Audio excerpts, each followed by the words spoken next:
At my wedding, an unexpected situation unfolded that I could hardly believe.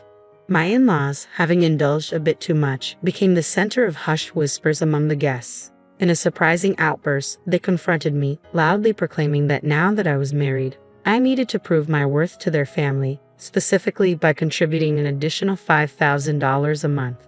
Their demands echoed the sentiments my father-in-law had expressed earlier. The room fell silent, and I was left stunned, my face draining of color at their audacity. Thankfully, my father intervened, taking the microphone and firmly addressing them. He highlighted the embarrassment they were causing, and his decisive words provided some relief in an otherwise tense moment. My name is Betty Rachel, and I'm 33 years old, currently engaged to Stephen, who is 35. We met through a mutual friend who was concerned about my prolonged single status. Losing my mother at a young age deeply affected me, and my father took on the role of both parents, working tirelessly to provide for me. This loss led me to guard my emotions closely, making serious dating a rarity. At first, I had reservations about Stephen, but his persistent care and respect gradually won me over. He was always a gentleman, and over time, his unwavering support and kindness allowed me to open my heart again. Dating him brought joy back into my life, making him incredibly special to me. As my relationship with Stephen deepened, I found myself envisioning a future together. When he proposed, it felt like the natural next step for us. Stephen was always incredibly understanding, constantly reassuring me with his supportive words. "Don't worry. If you ever feel unsure about something, I'll be here for you until you feel better. I love you, Betty. You can count on me." His promises to make me happy warmed my heart profoundly, and I knew I wanted to offer him the same depth of care and commitment. When I shared the news of our engagement with my father, his reaction was one of overwhelming joy. He even shed tears, exclaiming, "Wow, Betty, you're finally getting married. I'm so happy for you." I playfully called him dramatic, which led to a touching conversation where he revealed his quiet fears about me never settling down. That moment showcased just how deeply he cared for me, and I felt grateful for everything he had done as a stable parent. I anticipated that the wedding would be an emotional day for both of us, probably with even more tears from him, given how sentimental he had been. With our engagement in place, Stephen and I dove into the hectic world of wedding planning. Balancing our demanding jobs with preparations meant our weekends were packed and our schedules were bursting at the seams. Despite the chaos, we managed to keep our spirits high, looking forward to special moments ahead. One such moment was meeting Stephen's parents for the first time. Though Stephen had met my father shortly after our engagement, scheduling conflicts had delayed my introduction to his parents. Finally, the day arrived, and as we approached their house, I felt a mix of excitement and nerves. I felt a wave of nervousness wash over me, but Stephen was quick to offer comfort. "Don't worry, my parents are very kind," he assured me, helping to ease my anxiety as we stepped into what would be a significant new chapter in our lives together. When I rang the doorbell at Stephen's family home, his mother was the one to greet us. "Mom, I'm home," Stephen announced cheerfully. "Welcome home, Stephen. It's so good of you to come," she replied with a warm smile. As she engaged in light conversation with her son, I took the opportunity to introduce myself. "Nice to meet you. My name is Betty, and I'm Stephen's fiancée." But her demeanor shifted subtly as she turned to me. Her voice dropped a notch from the cheerful tone she had used with Stephen, and her smile faded. "So, you're Betty," she remarked, giving me a thorough once-over that felt more like an appraisal than a greeting. She then led us into the living room, where her cool attitude lingered. "Betty, I'm curious about what you bring to the table. Stephen is our treasure and our only child. If you're going to marry him, you need to be a suitable wife. Are you worthy of him?" Her tone was sharp, making the question feel more like an interrogation. I was taken aback by the unexpected harshness from my future mother-in-law and struggled to find my words. "You're going to join our family, you know. Are you ready for that?" she continued, her words carrying a weight of expectation that felt disproportionate. After all, I wasn't marrying into a royal or famously distinguished family, so why such a heavy commitment? As I pondered how to respond to her probing questions, I sensed her growing impatience with my silence. "When I ask you a question, I expect an answer right away. You're being rude?" Her voice rose with intensity, pushing for an immediate response despite my overwhelming feelings. I managed to respond, "I hope that Stephen and I will support each other throughout our marriage." But my answer didn't satisfy her. "What a naive thing to say," she retorted sharply. "You're not just supposed to support each other. It's your job as a wife to support Stephen." You don't even understand the basics." Her criticism stung. At that moment, Stephen's father, who had been quietly observing the exchange, stepped in. "Honey, calm down," he said gently. Turning to me, he added, "I'm sorry about that, Betty. You must have been startled by my wife's words." His calm demeanor attempted to diffuse the tension, and I reminded myself that Stephen's mother was fiercely protective of her only son. Perhaps her sharp words were just nerves speaking out of turn. Just then, Stephen's brother entered the room, his quiet, gentle presence momentarily easing the tension. However, the relief was short-lived as he flashed a disarming smile and voiced his support for their mother's harsh words. "What my wife says is justified. What concerns me the most is that you come from a single-parent family," he remarked. Confused, I asked, "What do you mean by that?" "Being raised by just one parent doesn't have a good public image," he explained. "We can't be too happy to have someone like that become the wife of our only son, can we?" I couldn't let his comment go unchallenged. "Hold on a minute. What's wrong with being raised by a single parent? My father worked incredibly hard to raise me by himself, and I'm thankful for my upbringing. I'm proud of my father. Being raised by a single parent doesn't make me any less valuable." Despite my protests, they continued to argue. Since you were missing one parent, you couldn't have learned how to be a good wife, to do housework and such, they claimed. I responded firmly, determined not to back down. "I did a lot of housework to help my father, and I can cook pretty well, so please don't say that," I responded, trying to defend myself. But Stephen's mother brushed aside my words and declared, "I will allow you to marry Stephen, but in exchange, you must promise to devote everything to us as his parents. Can you promise me that?" I was taken aback by her demands. "Wait, since you came here to ask for our permission to marry your son, you do know what your duties are, don't you?" Before I could elaborate, she continued, making it clear that my in-laws were dominating the discussion, leaving me little room to express my thoughts. That night, as I reflected on our visit, I realized how deeply this conversation had impacted me. It had been overwhelming, prompting me to consider the dynamics I was about to enter with Stephen's family. Feeling the weight of that encounter, I decided it was crucial to discuss my feelings with him. "Stephen, do your parents always talk to people like that?" I asked, hoping for some insight or support. He seemed unaffected by my question. "What about it?" he replied, clearly not seeing the issue. I pressed on, trying to clarify my concerns. "Well, I mean the way your parents spoke to me and what they said," I explained. "Oh, really? They were just talking about whether you were ready for this marriage," he responded nonchalantly. I understood that his parents were concerned about their son's future, but their approach felt excessive. "I get that your parents are worried, but it felt like too much," I pointed out.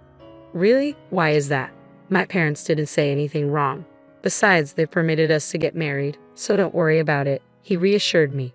His response troubled me. It seemed he was more aligned with his parents' views than with understanding my feelings. Sensing my unease, Stephen hugged me. "Betty, you don't have to worry so much. My parents are just a bit upset because their only son is getting married," he explained, though his words felt like he didn't fully grasp my concerns. "It's all going to be fine. Don't overthink it. I'm sure they just want what's best for us. They want us to be as good a couple as they are, which is why they were a bit harsh," he added. "Oh," I replied, somewhat skeptically. Stephen seemed to think his parents' high expectations were normal, but I couldn't shake the feeling that it wasn't right for them to diminish me simply because I was raised by a single parent, and I couldn't understand how anyone could hold such views while claiming to be supportive partners. This wedding was about Stephen and me. We should be the focus, not his parents' approval or disapproval. Despite my frustration, I decided not to dwell on my opinions. Then, the wedding day arrived. The venue buzzed with our relatives, friends, colleagues, and bosses. As I walked down the aisle with my father, who had lovingly raised me, a whirlwind of emotions washed over me. Stephen and I exchanged our vows and rings, and the room erupted in applause. Despite the challenges we faced, this was our moment, and I was determined to cherish it. As I walked down the aisle with Stephen, the reality of marrying him sank in, filling me with an unprecedented joy. The reception hall was alive as we entered, greeted by videos of our journey together playing in the background, adding a personal touch to the celebrations. I reveled in reconnecting with friends I hadn't seen in a while, receiving heartfelt congratulations from many. Despite my initial reservations about Stephen's parents, I felt relieved and genuinely happy to have chosen to marry him. We planned to officially register our marriage after the ceremony, a step that would unite us as husband and wife. I savored every moment, basking in the happiness of the day. However, as the event progressed and it came time to greet our guests, a sense of unease returned. Stephen's parents, standing in line with us, were noticeably unsteady on their feet, their faces flushed a deep red, a clear sign they had indulged too much in the celebration. Some relatives quietly inquired if they were all right, and it was embarrassing, but we had to proceed with the ceremony's conclusion. Then, the moment the microphone was handed to us, Stephen's mother unexpectedly grabbed my hand, pulling me away from him, shouting with an intensity that felt almost theatrical. "Listen to me, Betty. After this wedding, you're going to devote yourself to us completely. Prepare yourself because we are going to test you hard." Murmurs rippled through the guests, some chuckling, unsure whether to take her seriously. But things took a turn for the worse when Stephen's father snatched the microphone, bluntly criticizing my appearance. "Betty, don't you feel embarrassed wearing a dress like that? It doesn't suit you at all, dear." His mother quickly chimed in, nodding in agreement. The whispers among the guests grew louder, shifting to a more concerned tone. I turned to Stephen, my eyes wide with shock, pleading for his support, hoping he would intervene and stop his father's rude comments. The situation demanded that he stand up not just for me but for the respect and dignity of our union. A tense moment unfolded, illuminating the dynamics of my new family. Stephen's parents, clearly intoxicated, began making demands of me, stating that if I were to truly be part of their family, I felt the pressure to prove my financial contributions. "After you register your marriage, you should give us a few thousand a month from your entire bonus," they insisted. Their demands left me stunned, my face paling as they continued to berate me. Seeing my distress, my father intervened. He took the microphone from them and said firmly but respectfully, "Enough of this. Don't you realize you're making fools of yourselves?" Despite his calm demeanor, Stephen's parents reacted harshly, questioning his interruption and degrading him as a single parent, asserting that single parents were never any good. Their audacity stung deeply, but my father remained composed. "You people are worse than I imagined. You refuse to meet me because I'm a single father," he responded. Then, a surprising turn of events, he revealed a connection that took everyone by surprise. "I never thought someone like you would work for President Roy. President Roy is a respectable person, and I assumed his employees would be decent as well." The mention of President Roy, a business partner of my father's and an old friend, visibly shook my father-in-law. My father continued, "And speaking of single parents, President Roy was raised by his mother alone, so you just insulted the president of the company you work for." I watched as the realization of their mistake washed over my in-laws, the dynamics in the room shifting dramatically. My father-in-law, once bold and commanding, now appeared diminished and anxious. "I apologize, sir. Please don't tell the president about this," he pleaded, his tone desperate as he suddenly fell to his knees, a stark contrast to his earlier bravado. This moment was pivotal for me, revealing both the true colors of Stephen's family and the strength and connections of my own. It became clear that Stephen, who had remained silent, might never protect me from his parents' overreach. This realization was painful but necessary as I contemplated our future together. Amidst the buzzing hall filled with our guests, the tension peaked. I sensed Stephen's defeated demeanor while guests caught between shock and amusement began recording the unfolding scene. My father, standing resolute and unyielding, approached me. "No matter how much you apologize, you can't take back your words," he said firmly. He then asked if I wanted to leave with him, and without hesitation, I nodded. I agreed, taking the microphone from Stephen. With clarity and finality, I addressed everyone in the room. "Thank you for the entertainment, but there will be no marriage," I announced, directing my words at Stephen, his parents, and all the guests. "I'll ensure that all gifts and contributions for this occasion are returned." With that, I left the reception hall alongside my father. As we exited, I caught a glimpse of Stephen and his parents, their faces a mix of shock and dismay. Behind them, their relatives gathered, concern etched on their faces as chaos began to unfold in the room. In the days that followed, as I returned money and gifts, many guests expressed their sympathy and admiration for my decision. They commended my father and me for our integrity and courage in facing such a difficult situation. The aftermath of the reception rippled through Stephen's social and professional life. His co-workers who had witnessed the ordeal spread the word, tarnishing his reputation and highlighting his inability to stand up to his unreasonable parents. This painted him as someone lacking character. Embarrassed and unable to face his colleagues, Stephen ultimately resigned from his job. The fallout extended to his father as well. The president of the company, having learned about the incident through the grapevine, took decisive action. Stephen's father was demoted and reassigned to a remote division, a clear statement about the company's commitment to integrity and respect. Meanwhile, Stephen's family found themselves increasingly isolated within their community and extended family, a direct consequence of their actions at the wedding. While this was unfortunate, it served as a stark reminder that actions have consequences, often unavoidable ones. Life went on for me, with lessons learned and new beginnings on the horizon. Following the dramatic end to my planned wedding, I took the time to strengthen my bond with my dad. We spent more quality time together, deepening my appreciation for everything he had done for me. One day, he initiated a serious conversation that took me by surprise. "Betty, are you interested in running the business?" he asked, his eyes filled with hope and seriousness. "Do you mean?" I hesitated, unsure of where he was leading. "Why don't you work towards becoming the president of my company?" he suggested. The idea was a significant leap, yet he seemed confident that I was ready for it. "I'll do my best, I promise." A swirl of excitement and nervousness taking over me, I decided to focus on advancing my career and set aside any romantic entanglements for the time being.